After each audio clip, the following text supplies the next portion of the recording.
Hi, welcome to the exciting AdWords Essentials training course, where you'll learn how to effectively launch your very own Google Ads campaign, drive quality traffic to your website, and increase your sales, even if you're completely computer illiterate. And you'll be doing all of that in a little over an hour. This is really exciting stuff, and we're so thankful you've chosen to come along with us for the ride. And remember, you're never alone. If at any time you have a question on any of the points covered in this video, please don't hesitate to call us at 516-218-3722 or email us at info@adwordacademy.com, and one of our AdWords specialists will gladly assist you. It's now my pleasure to introduce you to our Senior Account Manager and AdWords Expert in Residence, Isaac Rudansky, who will be your instructor from here on out.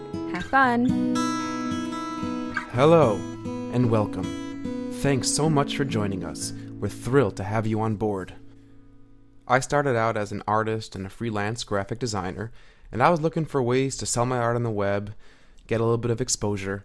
Well, I stumbled across Google AdWords a while back, and after a long time and a difficult trial and error learning curve, I was able to finally harness the power of a successfully managed ads campaign to literally explode my online presence. Since then, my team and I have helped clients ranging from law firms all the way to coffee houses transform their businesses and boost their earnings with our online marketing techniques. And you're going to be able to do all that in under an hour. And let me tell you, there's nothing like this on the web. A comprehensive, easy to understand, step-by-step guide to launching your own professional campaign. So let's dive right in. If you're watching this video, then you probably already know what AdWords is, but just in case, here's a really brief overview. Google AdWords is the most powerful advertising platform by far that drives consistent, reliable traffic to your website, producing a significant increase in sales. With Google AdWords, you could precision target all of the consumers who are searching for the product or service you sell. And you only pay, and this is one of the coolest features in my opinion of Google AdWords, when someone clicks on your ad and actually lands on your website. So imagine you own a store, and maybe you do, that for example sells specialty mattresses. How much would you pay to get passerby who you already knew were interested in buying the exact mattress that you sell into your store to look around and perhaps chat with you, the owner? 25 cents, 50 cents, $1? That's the power of AdWords. But instead of reaching the local residents who want the special mattress you sell, you can reach everyone in the world who wants that mattress you sell. One of the most common questions I get is, where do my ads show up? Well, it's actually really simple. Let's take a look. So here's what it looks like when I typed camping gear into a Google search and hit enter. The top 3 results are actually paid advertisements from companies that sell camping gear. The ads on the side are similar, but they didn't win the bid to be in the highly coveted top 3 spots. We'll learn all about what it takes to be in the top 3 spots later, but trust me, with the right approach, it'll be a breeze. And remember, none of these camping gear retailers pay a penny until someone clicks on their ad and goes to their website, no matter how many times their ads have been shown, or in other words, how many impressions their ad has received. Just before we plunge into the first chapter, let's just take a moment to go over some pretty amazing statistics. 64.6% of all Google searches result in someone clicking on one of the top 3 Google ads when they're looking to buy an item. So just in case you were skeptical whether or not people actually click on those ads, they really, really do. And that actually makes sense, because more than 40% of Google users don't even know the top 3 results of a search are paid advertisements. And believe it or not, Google gets searched over 1 billion times a day. That's 720,000 searches a minute. So your customers are out there. They're searching the web for what you sell, and the competition is winning their business. Well, that's all about to change. Here's an outline of the steps we'll be covering in Chapter 1. I split the video tutorial into chapters to allow you to reference back to this outline page to make sure you have a good grasp of the steps before advancing to the next section. You'll be following along as I get to the AdWords webpage from my internet browser, use my Gmail account to create an AdWords account, choose the appropriate campaign settings, and set a daily budget for my campaign. For this tutorial, we're going to follow along with the previous example, and pretend I'm setting up an AdWords campaign for my fictitious online camping gear store called Camper Hamper. We're also moving forward with the assumption that you have a Gmail account, but if you don't, no worries. Just head over to www.gmail.com and set up a quick email account with Google. You'll want to remember your email and password because you'll be using them soon to create your AdWords account. Now, let's go get those clicks. So here we are on the Google homepage. You can either search for AdWords in the search box or enter in the address manually in the address bar. I'm going to enter in the address manually with www.google.com/AdWords and hit enter. This brings us to the AdWords sign-in page where you'd enter your email and password once you've created an account. For us new users, we're going to click on the Sign Up Now button towards the bottom of the page right over here. Now before we go any further, sometimes Google will redirect you to a welcome page that looks a little different. So if you happen to see a page that looks like this, just go ahead and click on the Try AdWords Now button, and that will lead you to this page we're on now. We're now at the Google AdWords gateways, if you will, where we use our email account to create our Google AdWords profile.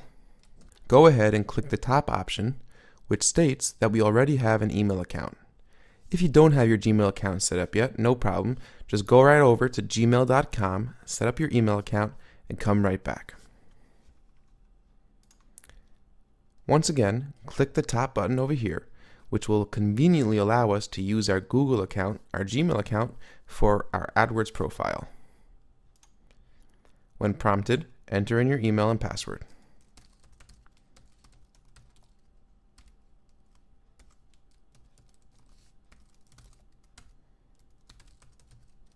When you're ready, hit enter. Now we just need to set our country, time zone, and currency. Easy breezy. United States, it's already set for me. Time zone, Eastern time, I'm in New York. And currency is already set by default to US dollar. When we're ready, click continue. Voila! Success! Our AdWords account has been created. Now we can finally click on the blue link over here to sign into our new AdWords account. So far, not so bad, right? We are now in the belly of the beast. I know, it already looks like an overwhelming amount of information. Seriously, what are opportunities? But don't worry, we're going to cover everything at the right time. And more importantly, we're going to cover the things you don't need to worry about, so you could focus your efforts on the essential tools and techniques that will yield the greatest results. For now, just go ahead and click on Create Your First Campaign. Yeah, it's a lot to swallow at once, but I promise, by the time we're through, you're going to be wondering what you thought the big deal was. Now it's time to begin our first campaign and choose our desired settings. The first thing we're asked to do is enter in a campaign name. Now, if you're wondering what the difference between a campaign and an account is, a campaign includes your ads and keywords, or search terms, more about that later, that lead customers to your business's website. Say you're also trying to promote your new cookbook you recently self-published, so you might have one campaign running ads for your camping gear website, and another campaign running separate ads that lead people to a landing page where you're selling your cookbook. You can run as many campaigns as you'd like within your one account. But before we get ahead of ourselves, let's just focus on building our first campaign. Since I'm going to be advertising for Camper Hamper, I'm going to name my campaign Camper Hamper.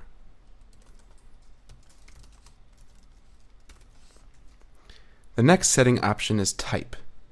By default, it's set to search and display networks.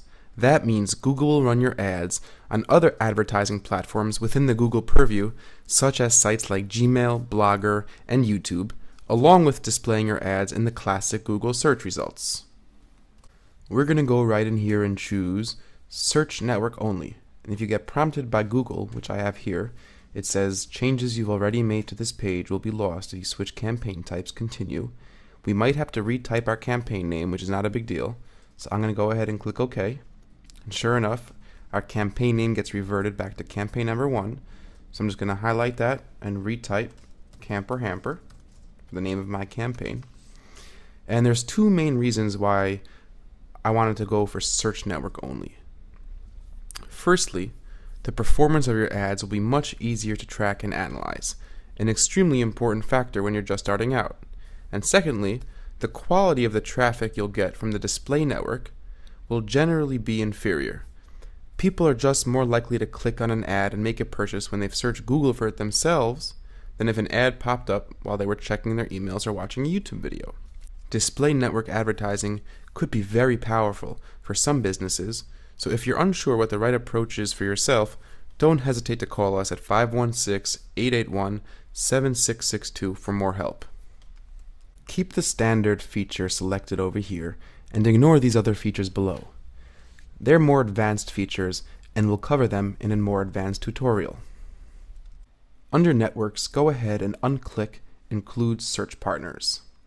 The Google Search Network is a group of search-related sites like Google Shopping and Google Maps upon which your ads could potentially show. It also includes hundreds of other similar websites. But for now, we only want our ads showing on the classic Google search. Google is simply the biggest and baddest, with by far the most searches. So down the road, once my campaign is running smoothly, and I want to increase my budget and my reach, we can think about including search partners and possibly even the display network as well. This next setting over here informs us that our ads will be showing on all types of devices, including laptops, mobile devices, such as a phone, and tablets, like an iPad. Now that's a really good thing for us because people are not differentiating in the usage of their phone versus their tablet versus their laptop in the way they used to. So that's a really good thing. We're happy to have our ads showing up on people's phones, on people's iPads, and on people's laptops alike. The location setting over here first asks us which locations do you want to target or exclude in your campaign. Now the location setting is really great because it allows us to target and specify specific geographics where we want our ads to appear, which in turn allows us to target customers in very specific geographics. So let's say I have a bakery in Paris. I could target my ads to only be showing up in Paris. If my online company ships to the United States and Canada, I could target both of those countries as well. Under locations, we have United States and Canada set as defaults. This means that our ads will only show up on Google search pages in the US and Canada. If we were an international company, we might want to click Appear on all countries and territories. So now let's say Camper Hamper ships to everywhere in the US besides for Oklahoma. So what I'm going to want to do is go ahead over here and click on Let Me Choose, and I'm going to want to add the US and then go and exclude Canada. So in this text box over here, I'm going to type USA. Now here's a list of matches and related locations. So United States over here, if I click it, it'll automatically add, or I can go over here and click the add button. And now I've added the United States as a target for my ads. Now I'm going to go back to this text box and type in Oklahoma. Go up to the top and we have Oklahoma City. We have Oklahoma, United States, which is the state. And I'm going to go over here and instead of clicking add, like I did by the US, I'm going to click exclude, which will mean that none of my ads will show up in any Oklahoma Google searches. So I'm going to go ahead and click exclude. If you've noticed this reach column with these rather large numbers beneath it, it's an estimate of how many people in a specific location may see your ads. So by excluding Oklahoma, we're excluding 5.02 million from our overall reach of 443 million in the United States. Now that we've successfully targeted on the country level and excluded on the state level, let's try to go ahead and exclude a city. So I'm going to go back over here to my text box, click and type Los Angeles.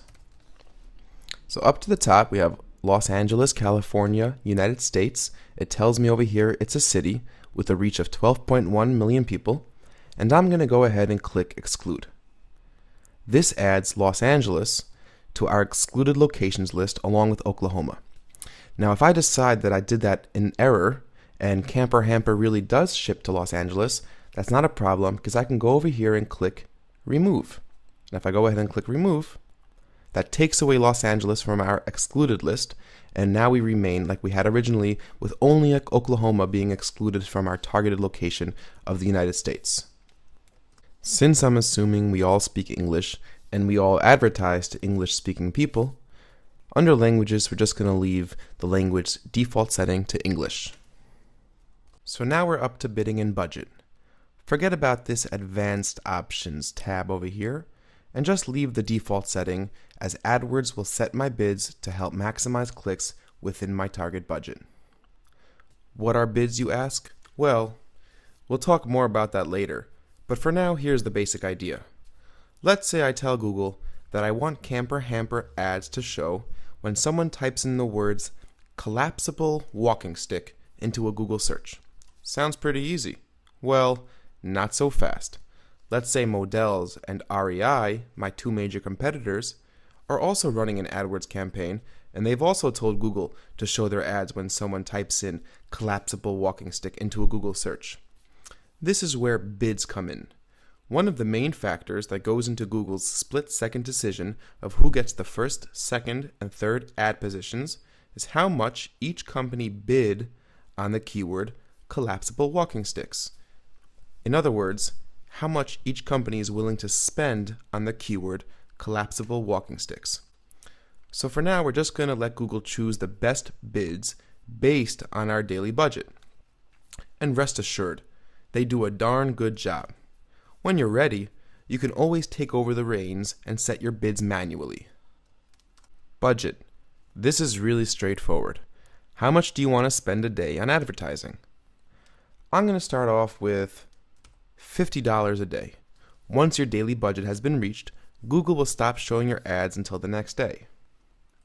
I'll often have clients that want to start off with $400, $500, $600 a day for their daily budget, but I always recommend that for 2 to 4 weeks, they start with a much smaller number, somewhere in the $50 to $100 a day range. That way, they can have the appropriate amount of time to gather significant data. They have the time to see which ads are working, which keywords are the most effective, which variations of their ads are getting the most clicks. Once they tweak their campaign to perfection, then it will be appropriate to explode their daily budget and reap the tremendous benefits. Ad extensions. I consider ad extensions an advanced option, but if used tactfully, they could really do wonders. So let's say your business had a physical location or headquarters. You can enter in a location ad extension, which will then cause your address to show up beneath your ad in a Google search result. This accomplishes two major things. One, a user can click directly on the location and get directions to your store from Google Maps without the hassle of navigating your business's website. And number two, it makes your ad bigger, taking up more real estate on the screen, which is always a huge plus. So I'm going to add my business address by clicking on the checkbox next to the word location, choosing Use Manually Entered Address, and using the text field over here to fill out my company name and my company address.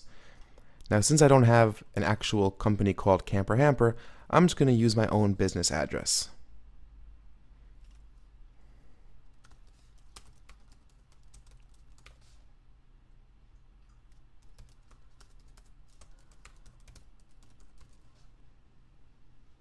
New York. When you're done, go ahead and click Save. Congratulations! You've just made a location-based ad extension. Phew! We've made it to the bottom. Go ahead, give yourself a pat on the back, and then click Save and Continue. Now we're ready to create our first ad group, write our first ad, and select our keywords. But before we do that, let's take a little bit more of an in-depth look on how to write killer ads. Before we talk about the ins and outs of writing great ads, here's a brief outline of what we're going to cover in Chapter 2. Naming your first ad group. We'll talk more about understanding ad groups soon, but for now, An ad group is a group of ads being triggered by a specific group of keywords or search terms. So for example, I'd probably have one group of ads to target camping tents, another group of ads to target hiking backpacks, and so on and so forth. This allows me to specify that searches related to camping tents will only trigger my ads promoting my camping tents, and searches related to hiking backpacks will only trigger my ads promoting hiking backpacks. Pretty neat. Then we'll create our first ad starting with a headline and then moving on to our 2 lines of ad text. We'll then choose the appropriate destination URL or landing page. So for the ads that promote my camping tents, I'm going to want to direct users to the page of my website that sells camping tents. This concept is referred to as landing page relevancy. We'll then take a look at Google Ads preview window, and then we'll talk about understanding different keyword matches. If you don't know what that is, just hang tight. We'll get there. And finally, we'll choose the appropriate keywords or search terms that will trigger the ad we wrote. If you don't understand the basic principles of writing ads, then all the technological elements we're covering will be for naught. So it's crucial we spend some time learning the fundamentals of writing ads that will attract your customers' attention and entice them to click through to your website. Before you even begin writing your first ad, you need to have a crystal clear picture of your company's USP, unique selling proposition. Your unique selling proposition answers the following questions in a potential customer's head. 1. Why should I buy from you instead of buying from one of your many competitors? 2. Why should I listen to you and believe what you have to say? 3. Why now? Why should I buy from you today, this very minute? And 4. What do you offer that's truly unique? When your USP comes across in your ad in a clear and focused way, then people will immediately believe you're a consummate specialist in the area of your business, and they'll feel secure to rely on your expertise. You may have to spend some time flexing your creative muscles to fit your USP into a Google ad, but the good news is it can be done every single time. The clearer and more focused your USP is, the easier time you'll have fitting it into your Google ad. Keep in mind that many businesses have multiple unique selling propositions, and in truth, every product or service will have its own USP. For Camper Hamper, I have to define why consumers should buy our walking sticks, our camping tents, and our hiking packs, and incorporate that into the text of my ad. Another important ad writing fundamental is to be different. You want to stand out from the crowd. Make sure your ads have some personality. Maybe some humor, maybe a rhyme, as long as it's not over the top or too aggressive. If the writing of the ad is too intrusive or tacky, potential customers can easily get turned off. Not too flashy, not too dull. Keep it catchy, splashy, yet tactful, and you'll be well on your way to writing a really powerful ad. Out of all the different elements of your ad, your headline carries the heaviest weight in terms of importance. It's the first thing customers see, and it's the greatest influencing factor in a customer's immediate decision whether or not you're relevant to them. Google gives you 25 characters or less to fit into your headline and to make a clear, concise statement regarding the product or service you're advertising. The first thing you need to do is to take the keyword or search term the customer just typed into the Google search and fit it into your headline. So let's say I'm writing an ad for my camping tents. My keywords that we're going to choose in the next step will be focused around the 2 words camping tents. I'll probably wind up with a whole list of keywords including terms like camping tents sale, discount camping tents, family camping tents, 3-bedroom camping tents, and so on and so forth. But notice how all my keywords include the words camping tents. So camping tents becomes my central keyword for this ad. That means that I must find a way to include the words camping tents into the headline of my ad. This accomplishes 3 things. First, words in my ad that match the words from the search that triggered the ad will be bolded to catch the attention of the customer. So including the central keyword in the headline of the ad is a sure way to have some of your ads show up in bold letters, which will attract the attention of more customers. Secondly, if Google sees that the headline of the ad matches the search that triggered the ad, Google will deem the ad relevant. And ad relevance is the second primary factor, along with your bid, that determines the position of your ad. So the more relevant Google thinks your ad is, the greater your chances of having your ad appear in higher spots.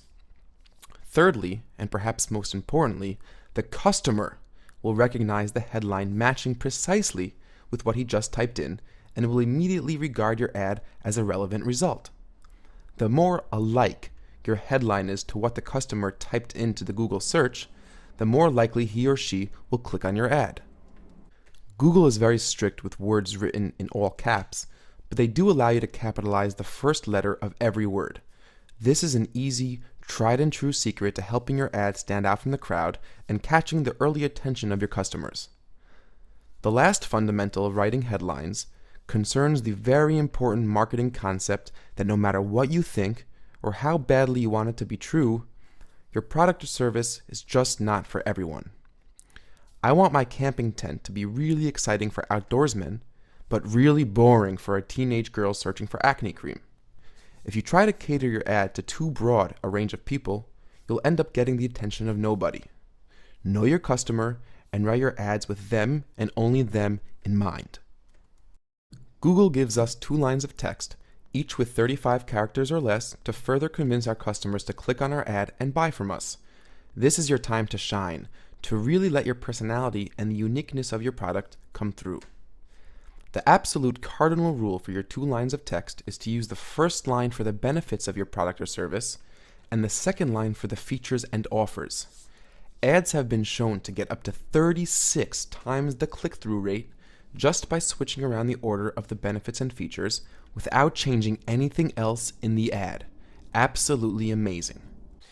So for example, let's go back to my camping tents. Some features of my camping tents may include easily collapsible, made from military-grade nylon, sets up in 10 minutes or less, 100% waterproof, and the list may go on and on. But those aren't benefits. Benefits are the emotional and physical dividends for the customer. They're why they want to buy the product in the first place. In other words, the benefits are the results of the product or service. Staying safe and warm in the wilderness, that's a benefit. Not getting eaten alive by mosquitoes, that's a benefit. Why the customer really wants the product. The portability and the materials are important and enticing, but they're secondary. Remember, nobody buys a vacuum because they want a vacuum. They buy a vacuum because they want a clean room. And keep in mind, all ads get reviewed by a Google editor, and ads with inflammatory or hateful language will quickly be disapproved. Multiple infractions can result in getting banned from AdWords altogether, so let's do our best to avoid that and just play by the rules. A couple more things to be cognizant of while writing your ads. Do you offer free shipping? An uncommonly large or diverse selection? Tell people. If there's something specific that really makes your business stand out from the competition, go right ahead and draw attention to it. People are always searching for coupons, discounts, or limited time offers. If you're running a special promotion or a seasonal sale, your Google ad is a perfect place to promote it. So if you're offering, say, 20% off to new customers, go ahead and put that in the second line of your ad. Now, you definitely shouldn't make yourself crazy about this last tip, but it is something worthwhile to keep in mind. While you're writing your ad, you should have a good idea what web page that ad will land customers on. So back to our example, my ads for camping tents is going to lead my customers to my web page that lists my camping tents for sale. But I want to also keep an eye on the general content of that specific web page, like promotions, shipping rates, and offers, and also keep an eye that the content of my ad is in tandem with whatever my customer is going to see once they click on it. If my customer sees one thing in my ad, and then another thing on my website once he or she clicks on the ad, well, it won't do very much in the way of creating a sense of trust and honesty, and the chances of converting that customer to a sale will have drastically decreased. Now let's take everything we just learned and go write our very first killer ad. So here we are back to our main page where we're going to name our first ad group, create our first ad, and choose our keywords. The first thing we're going to do is name our first ad group. Instead of advertising for the general camper-hamper business, I've decided to dedicate this ad group to our new line of cutting-edge hiking packs.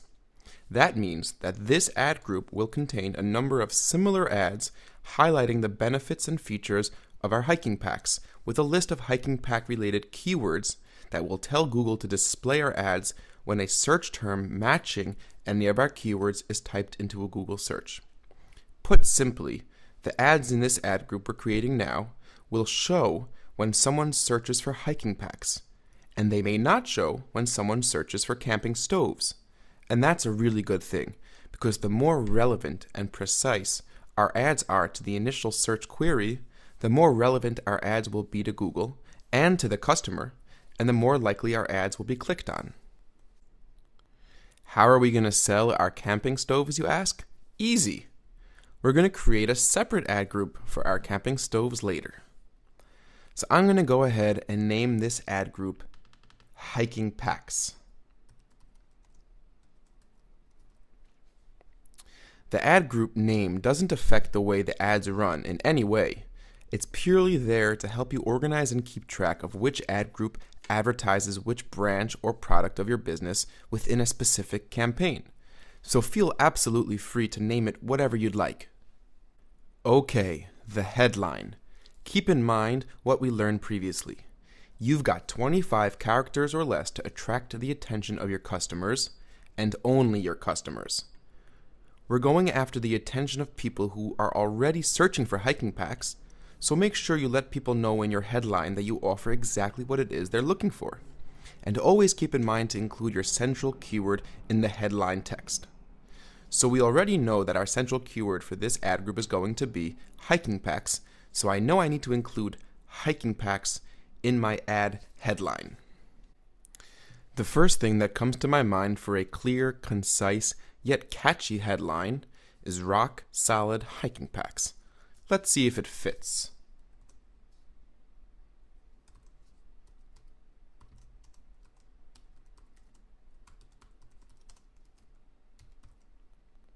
Yep, it does. And notice how I made sure to capitalize each letter. If you go over your allotted characters, you'll be prompted by Google like this: a negative sign followed by the amount of characters you've exceeded your allotted space. So I like rock solid hiking packs as an ad headline for a couple reasons. One, it's straightforward. I'm letting my customer know that I offer what it is he's looking for. I tell him straight out, and I leave nothing unclear. Two, it's bold. I'm not ambiguous about my product. I know it's great, and I'm not afraid to say it. Three, it's not over the top or too self-indulgent. And four, and most importantly, it includes my central keyword in my ad text. You don't have to overthink the headline now, because you can always come back later, and I'm going to show you how, and change this ad around and write additional ads. Once you have multiple ads, Google will alternate your ads and you'll get to see which one of them is performing better. Once you gather significant data, you could delete the ad that's performing worse and write another one to test against the winner. This is called split testing, or A and B testing, and we'll talk more about that in a little bit. Now we're ready to write our first line of our ad, also known as the description line number 1. Remember our USP, unique selling proposition. Why we're unique. Also remember that the first line should always focus on the benefits of our product and save the second line for features. So since I'm an expert in the market, I'm really not, by the way, this is just an example, I know that 2 major hiking pack problems are back pain and skin irritation from straps. I also know that my innovative buckling mechanism on camper hamper packs solves both of these universal issues. So right off the bat, I figured out my USP for my camping packs. We're unique because we offer a solution to 2 serious problems, a solution that my competitors don't offer. So I gotta see if I can highlight these benefits in the first line of my ad. Remember, solving back pain and skin irritation isn't a feature of the camping pack, it's a benefit, and a far more powerful selling tool than telling your customers how many pockets your pack has. So let's see if I can fit this into my first line of text.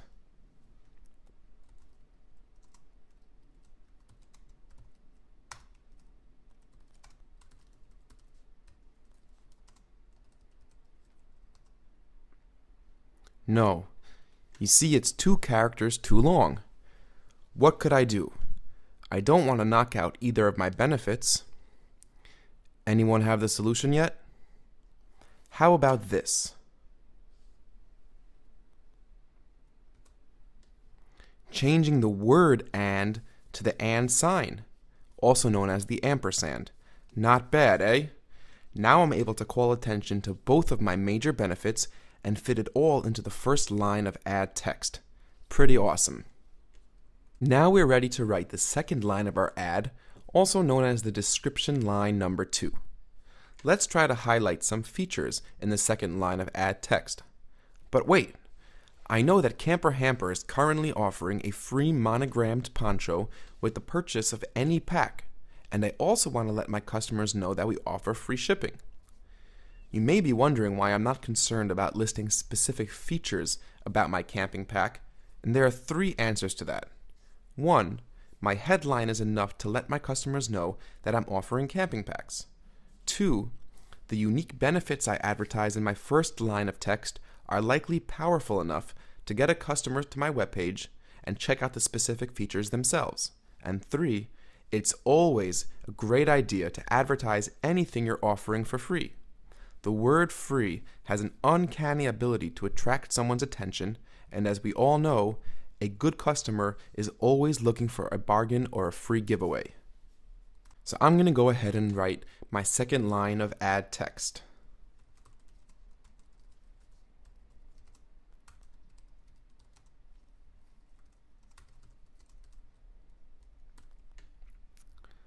If I had an extra character, I might put an exclamation point, but since I don't, I'm just going to leave it the way it is. So here we have it, our very first ad. We adhered to the guidelines, and I'm really happy with the way this ad turned out. And remember, you can always come back and play around with it later. But it's definitely a solid start. The display URL is the web address that will show in the ad. Sometimes an actual specific page URL is really long and unsightly, so Google lets us use the general company URL to be shown with the ad. The destination URL down here is where we're going to enter the actual page URL that we want our customers to land on after clicking on an ad. So for example, if I actually had a website called Camper Hamper, and sorry to disappoint any of you who thought I did, I'd use camperhamper.com as my display URL and maybe something like camperhamper.com/campingpacks as my destination URL. If you don't know your destination URL, all you have to do is go to the destination web page and copy the entire address in the address box and then paste it here in the destination URL box. I'll show you how to do all that in just a second. So since I don't have a website called Camper Hamper, for the sake of this tutorial, I'm going to use the REI website. If you don't already know, REI is a large outdoors company that sells all sorts of camping and hiking gear and equipment. I just bought a pair of ski boots from them, and their customer service was absolutely amazing. Highly recommended. So for the display URL, just plug in rei.com. Simple enough. For the destination URL, I want my customers to land on the page that sells hiking packs. So I went to rei.com and searched for hiking packs and landed on this page. This is the page I'd want my customers to land on after clicking on a hiking pack related ad. So I'll just copy the address from the search bar, go back to my AdWords tab, and paste it into the destination URL box like this.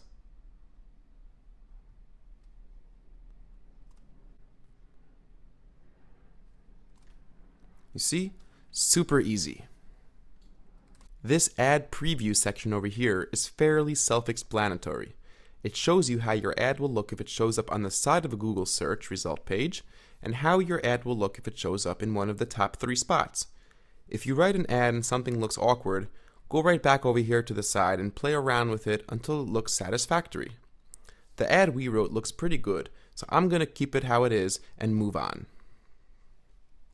Now it's time to choose our keywords. If there is still any uncertainty as to what a keyword is any number of words that key or cue Google to display your ad. So for the record, a keyword is not necessarily one word. In fact, You should try to avoid one-word keywords as much as possible for the sake of being as specific as possible. Setting up a comprehensive and efficient keyword list is not only an involved process, it's also a constantly evolving component of your AdWords campaign. So I'm going to go ahead and just for now, add in some basic keywords that I want Google to use as guidelines in determining when to show my ad. So I'll start off with the following list of keywords. Discount camping packs. New line for each keyword. Camping packs sale. Hit enter to get to a new line. Hiking and camping packs. Overnight camping packs.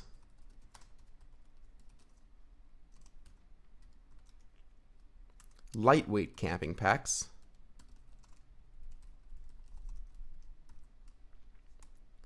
And online camping packs. This means that when someone types into a Google search anything that Google determines is relevant or related to one of my above keywords, my ad will show up. Now that I have a pretty good starting point for my keyword list, I want to add in a few negative keywords. Negative keywords tell Google not to show my ad when those negative keywords are contained within a Google search. Negative keywords are extremely powerful since they are an effective way to make sure people who you can't sell to don't click on your ad and cost you money. So I know Camper Hamper doesn't sell camping packs for kids, so I'm going to go and add kids and children to my negative keyword list. I do this by putting a minus sign in front of each word that I want to be a negative keyword.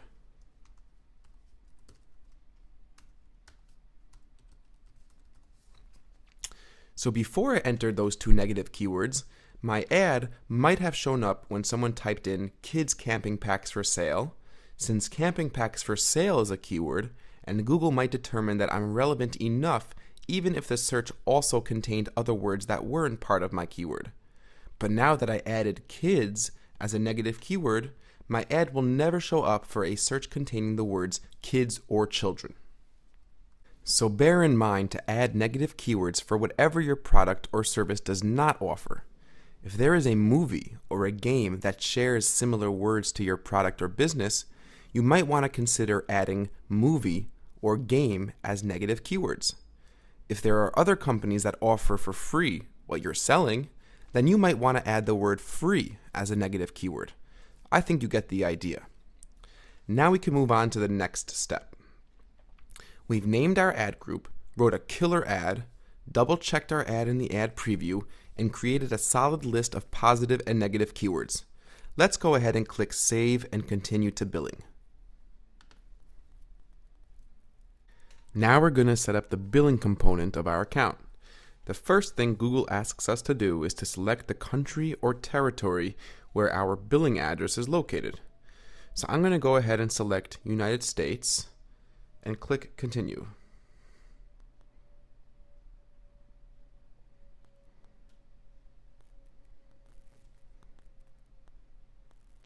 So this is our billing summary page. We can see the last payment we've made, our primary payment method, and our current account balance. We can customize the date range over here if we want to see our billing overview for a specific time period or date range. Now let's go ahead and set up our primary payment method. We're going to use this green menu bar on the top of the page to navigate to our billing preferences.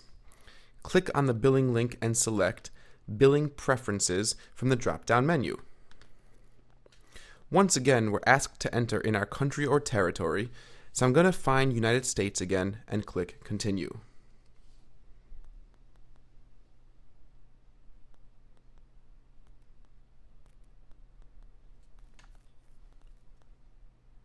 Now we're ready to set up our billing profile. So let's go ahead and enter in our business information. Business name, contact name, the person in your business responsible for the AdWords payments, address,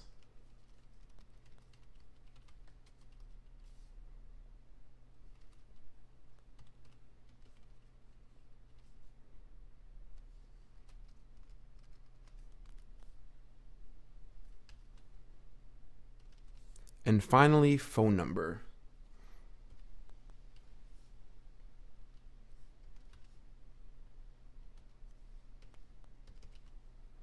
When you're all done, go ahead and click Continue.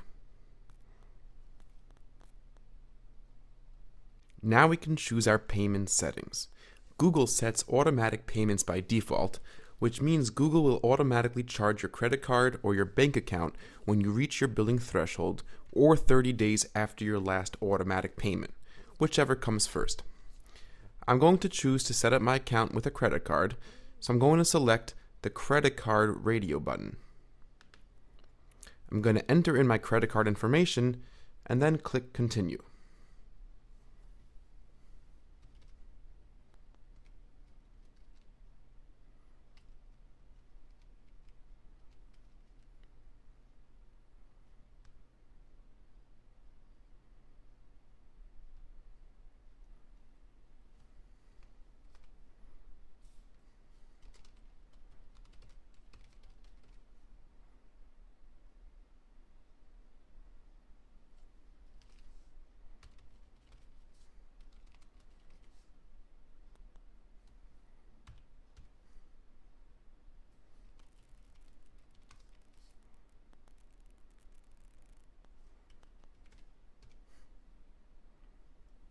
When I'm done, I'm going to click Continue. We're now prompted with a standard Terms and Conditions page, so go ahead and click Yes, I agree to the above terms and conditions, and then go ahead and click Submit and activate my account.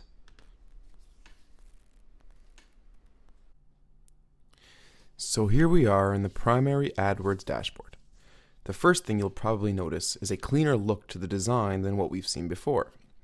For one, the green navigation bar is gone, and that's because within the last couple of days, AdWords updated the appearance of the dashboard, but all the essential features remain the same. The red bar over here, running across the top of the screen, is a common notification you'll get when your campaigns are paused. It's letting me know that none of my ads are running. Right now, I've enabled a campaign, but over the last couple of days, this campaign was paused, so I didn't rack up a nice bill sending traffic to REI. There are a lot of buttons and menus on this screen, and the places you can go from here are many, but I'm going to show you just the buttons and tabs you'll need to run and manage your new campaign. Let's take a quick look at this top navigation first. The Home tab brings you to an overview of your account performance. Here you can get an assortment of performance metrics related to your campaigns, ads, and keywords at a glance. It looks like a lot, but don't worry about it. You're going to spend most, if not all of your time back over here in the Campaigns tab. The Opportunities tab is where you'll be able to see automated suggestions from Google with different ways you can improve your campaign. Often, they'll give you a list of keywords related to the keywords already in your account, and you can decide whether or not you'd like to add them. Since this is a new account, there aren't any opportunities yet. You'll get a notification when Google has an opportunity for you. I find that the opportunity suggestions are only occasionally helpful, so don't worry about this tab when you're just starting out. The Tools tab over here gives you a drop-down menu with a number of secondary navigation tabs. The one tool that we're going to focus on later is this tool over here called the Ad Preview and Diagnosis at the bottom. It's a really helpful tool that will allow you to easily determine if your ads are currently running and how they look and where they place on actual search results. Okay, back to our primary dashboard under Campaigns. This column on the left gives us a list of all of our online campaigns. Right now there's only one, since we've only created one campaign within the account, but if we were to create more campaigns in this account, they would show up here and you'd be able to navigate to different campaigns by clicking on their name in this column. In our main dashboard over here, we have our account structure arranged in hierarchical order. The first tab will show us our campaigns, which are all comprised of at least one ad group, one ad, and one keyword. The Ad Groups tab will show us our ad groups, which are all comprised of at least one keyword. The Ads tab will show us an overview of all the ads running within our account, and the Keyword tab will show us all the individual keywords within our ad groups. For now, don't worry about the settings, ad extensions, and dimensions tabs.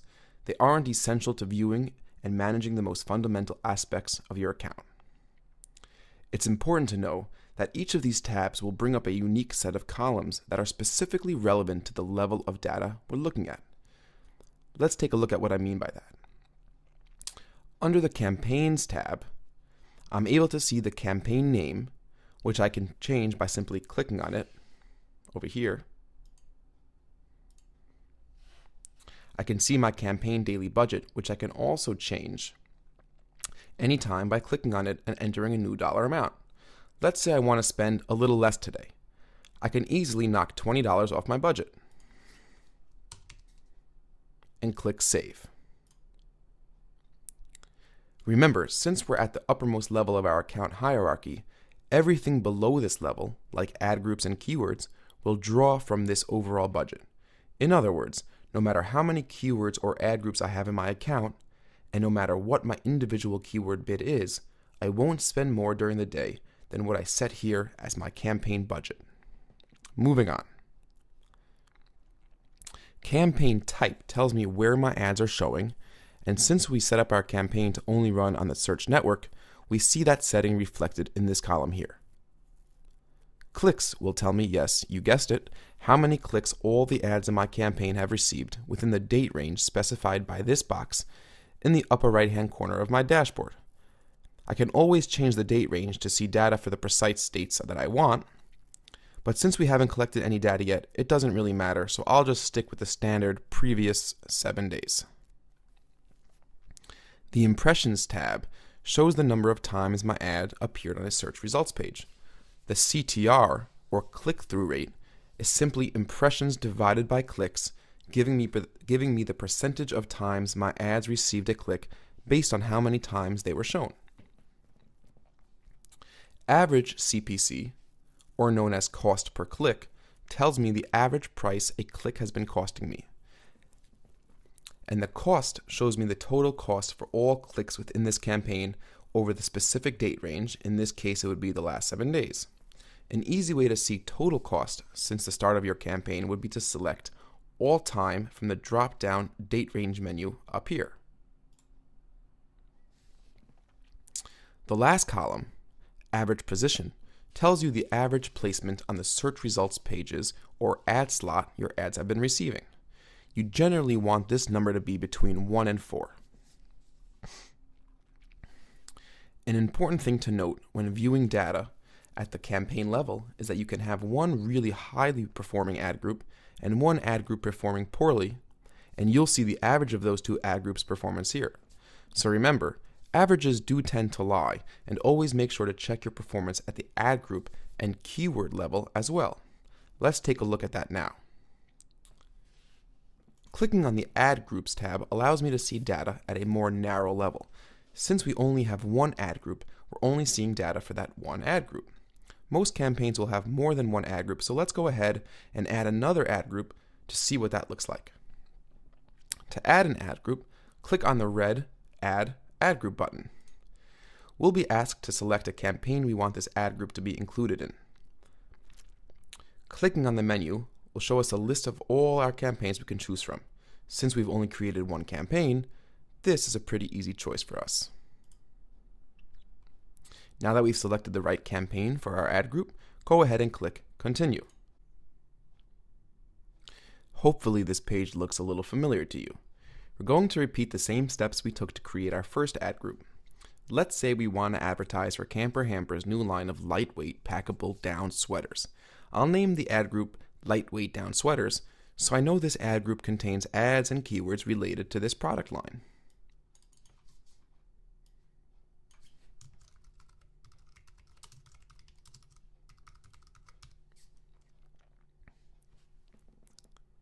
Keeping in mind our ad copy guidelines, let's write a basic ad. It's not going to be perfect the first time around, but we can always come back later and tweak the ad as much as we'd like.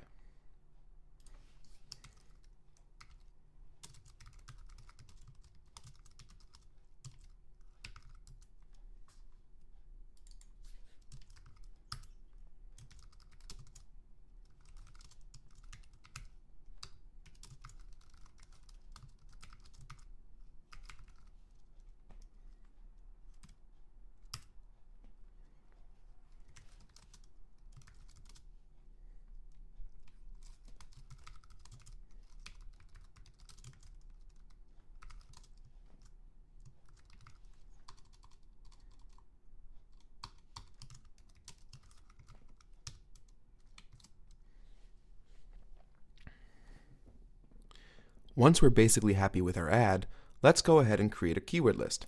Keep in mind we can always add to this keyword list later on.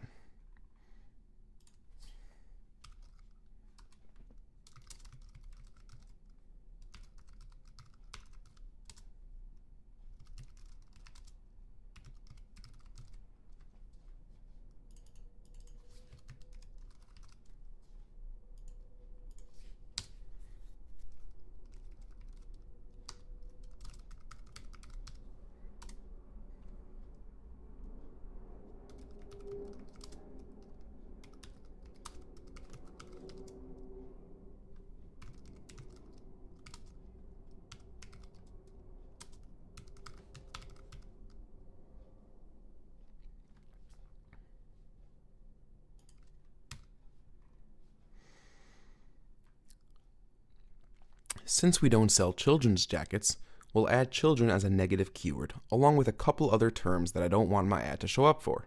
Remember, in order to add a negative keyword, enter the keyword with a minus sign in front of it.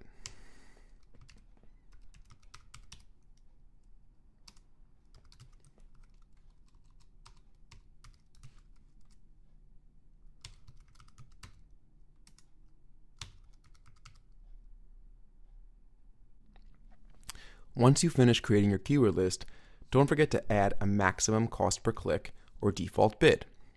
Essentially, you're telling Google here, don't ever charge me more than this amount for any keyword within my campaign. So for now, let's say our maximum cost per click will be $1.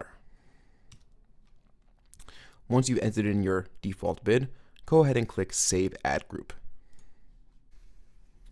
Now under our Ad Groups tab, we have a row for each of our ad groups.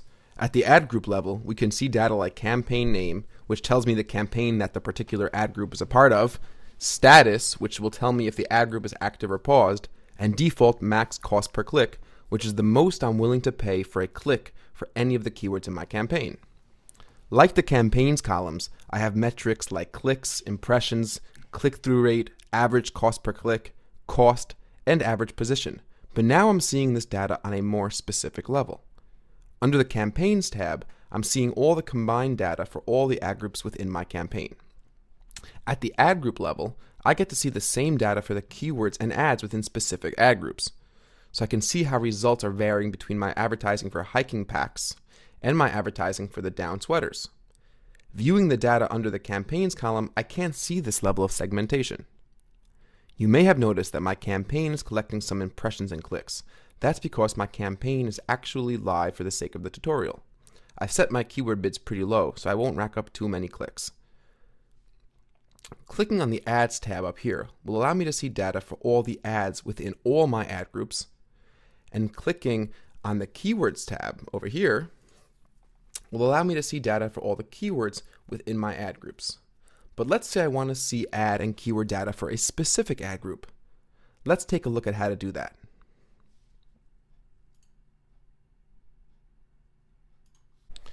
Head back over to your Ad Groups tab where we can see data for all of our ad groups.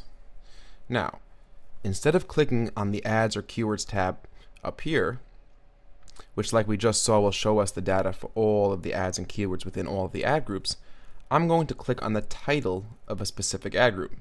Doing this will allow me to see the data on the next level down the ladder for that specific ad group. So clicking on hiking packs will take me directly to the keywords in the hiking packs ad group.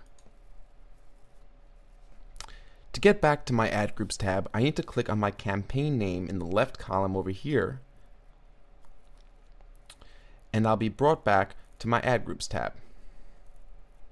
If I want to now see the data for our new ad group, Lightweight Down Sweaters, all I need to do is click on the ad group name. Now let's take a look at the basic columns we're seeing at the keyword level. First, we have the keyword itself. Then we have the status of the keyword, the max cost per click, which is in essence my keyword bid, clicks, impressions, click-through rate, average cost per click, cost, and average position. By now you're getting familiar with these columns, but the important thing to note here is that you're seeing this data at the most detailed and narrow level possible. Instead of seeing things like cost per click and impressions at the campaign or ad group level, you're seeing all that data for each and every individual keyword within your account. To sort the list in ascending or descending order of any of these columns metrics, simply click on the top of the column and the list will sort accordingly. I usually like to see which keywords are getting the best click-through rates, so at some point in reviewing the data within an account, I'll be sure to go into my Keywords tab and sort the list by click-through rate by clicking the top of the CTR column. Now, let's say I want to change my max cost per click bid. As we could see over here, all my keywords in this ad group have a $1 max cost per click. But let's say I see that my average position for down jackets and packable down sweaters is a 5 or a 6, and I want to bid a little higher on that keyword to kind of bump up the average position. So that's really easy.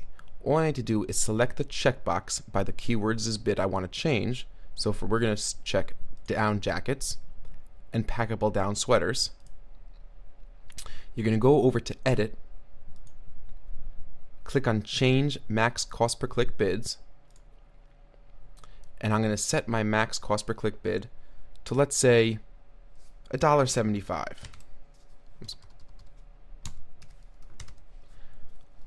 And then click Make Changes. So that was very easy. Now, down jackets has a max CPC of $175, and packable down sweaters also has a max CPC of $175. Now, as the next few days go on and I get a lot of clicks and impressions, I'll be able to see if this increase in bid was sufficient to bump up my average position to a more desirable ad slot on the page. Now, let's say I want to add a couple keywords. I did some research and I found that I'm not getting all the searches that I could be getting for this list of keywords I have here. Let's say instead of having only down jackets and packable down sweaters, I want to have lightweight down sweaters as a keyword. So adding a keyword or adding a number of keywords is also a really simple thing. All you need to do in the Keywords tab, like we're in now, go ahead and click on the Add Keywords red button here and simply type in the keywords you want to add. So for now I'm going to add one keyword. Packable down, actually not packable down sweaters, but lightweight down sweaters, which is one of the keywords we don't have in the account yet. You'll notice on the right, Google will suggest some automated suggestions here. If you see any keywords that really strike a relevance to your product, go ahead and add them. I'm looking quickly through this list, and I don't see any keywords that really strike me. But let's say I say, hey, feather down jacket.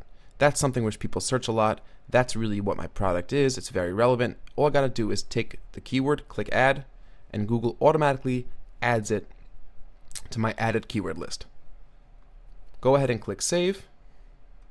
And now those two new keywords have been populated in my keywords list. Now let's say I come back in 2 weeks and I see that the keyword feather down jacket has received 500 impressions and only 2 clicks, which would be a really, really low CTR or click-through rate. So clearly this is not a good keyword for this ad group. It could be that this keyword would be best served in a different ad group with a different ad, or I might just need to phase out this keyword from my campaign altogether. But for now I just want to go ahead and pause this keyword. So how do I pause a keyword? Well, it's really easy. This green dot on the left of the keyword indicates that this keyword is currently enabled. To pause it, just go ahead and click on the green dot, select paused, and now feather down jacket will not trigger any of my ads. In order to re-enable the keyword, all you gotta do is click on the paused icon and go ahead and click enabled. Now the search query feather down jacket or search queries closely related to feather down jacket will trigger your ads in this ad group to show. Let's say we wanted to add some negative keywords into the account. To do this, go ahead and click on negative keywords below your normal keyword list. It presents us with 2 options. We could either add a negative keyword at the ad group level, or we can add a negative keyword at the campaign level. Well, what does that mean exactly? Right now, we're in the data section of lightweight down sweaters ad group. So if we add a negative keyword at the ad group level, it will only apply to ads keywords in the lightweight down sweaters ad group. If we add a negative keyword at the campaign level, that negative keyword will apply to all the ad groups within my camper hamper campaign. So it will apply to lightweight down sweaters and it will apply to hiking packs. Now, what does it matter? Well, I'll give you an example. Let's say, for example, camper hampers lightweight down sweaters don't have any pockets. But the hiking packs that we sell have lots of pockets. And pockets are a pretty common feature that is searched for when people are looking for hiking packs. Now, there are other companies that sell lightweight down sweaters that also have pockets, and sometimes people include the word pockets when searching for a lightweight down sweater. Now, since camper hampers lightweight down sweaters don't have pockets, we don't want our ads showing up for people who are specifically looking for a lightweight down sweater with pockets. So in this case, we would want to add the word pockets as a negative keyword at the ad group level. That way, we won't be phasing out people searching for hiking packs with a lot of pockets. So let's go ahead and add pockets as a negative keyword at the ad group level for only lightweight down sweaters. Now, what kind of keyword would we add at the campaign level? Now, the truth is, these keywords like cheap, children, eBay, and free, these are negative keywords that would be best served at the campaign level because we don't sell children's hiking packs or down sweaters, and we definitely don't sell free hiking packs or down sweaters, and we don't want people looking for hiking packs or down sweaters on eBay. So just as an example, we'll go ahead and add keywords at the campaign level and throw in cheap, free, eBay, and kids. So this is a kind of a good overview of when you would want to use a negative keyword at the ad group level and when you would want to add negative keywords at the campaign level. To close up this dialog box, just go ahead and click negative keywords. Now, I know there are still a lot of buttons and menus on the page that we haven't covered yet. Most of these buttons lead us to advanced customizations and data dimensions, but they aren't integral to launching your first campaign. First, familiarize yourself with all the fundamental components of the dashboard, and then you should definitely come back and tackle the more advanced techniques and features that AdWords has to offer. Now, as you can see in the status column, while my keywords are individually enabled, they aren't running live because the camper hamper campaign is paused. To enable a paused campaign, we need to navigate back to our campaigns tab. To do this, click on all online campaigns in the upper left-hand corner of the dashboard. Google automatically directs us to our ad groups tab first, but now we can get back to our campaigns dashboard by clicking on the campaigns tab to the left of the ad groups tab. Like we saw in our keywords dashboard, all we need to do to enable a campaign is to click on the paused icon and select Enabled. Congratulations! Now our campaign is live and Google is showing my ads on actual search results pages. This is really exciting. Now, let's say I want to see if my keyword is currently triggering my ads and in what position on the page I'm showing up. One way we can do this is to head over to google.com and do an actual search for our keyword. But let's say you're not targeting your ads to be shown in your current location. Secondly, you don't want to rack up false impressions without clicks because that will cause you to have a low CTR, which can ultimately increase your cost per click. Now, the relationship between cost per click and click-through rate has a lot to do with a portion of AdWords called quality score, but it's a very complicated, in-depth topic beyond the scope of this video. But either way, Google provides you with a great tool that allows you to run a test search in order to see exactly how your ads look and where they're showing up for any of your given keywords.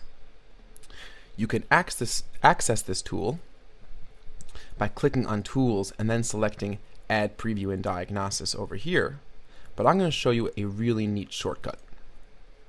Head over to your Keywords tab so you can see a list of all the keywords in the Camper Hamper campaign. In the status column, hover over the little speech tooltip of the keyword you want to test.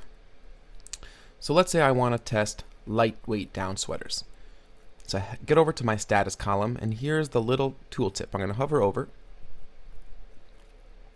Now in this little pop-up, you'll see right away if your ad is showing right now, and our ad appears to be showing. You'll see a simplified breakdown of our quality score. We're now showing a 9 out of 10, which is very good. But at the bottom here, what you want to do is click on Ad Preview and Diagnosis.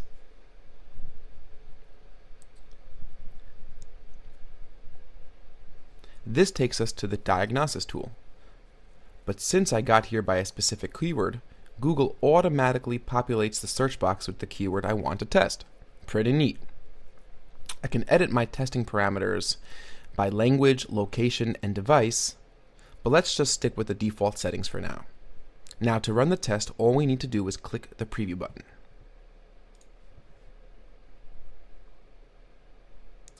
Pretty cool. We see our ad is showing up in the second place, right alongside LL Bean and Eddie Bauer. Watch out guys, Camper Hamper is here to stay. To test another one of your keywords, all you need to do is enter in the keyword in the search box and click preview again. So let's try testing down jackets, which is another one of our keywords. Go ahead and click preview. Once again, our ad is showing in the second spot, right below Land's End. This is a great way to see how your ads are stacking up against the competition and exactly where on the page your ad is showing up. Now, since the keyword diagnosis tool lives in a new tab in our browser, I can easily get back to my AdWords dashboard by clicking the AdWords tab up above over here.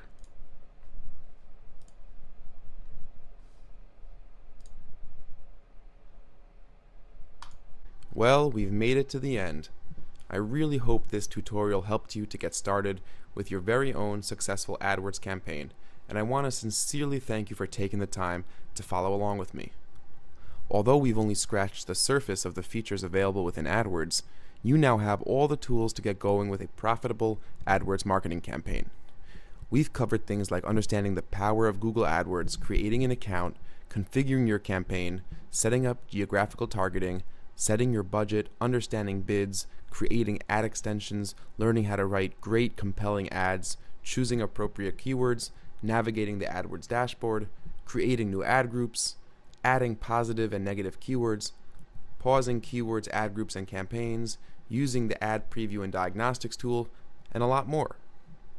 Remember, if at any time you have any questions or comments, please don't hesitate to call us at 516-218-3722 or email us at info@adwordacademy.com. Also, please feel free to visit us on the web for a live chat at www.adwordacademy.com. Thanks so much again, and I really hope to hear from you soon. Good luck!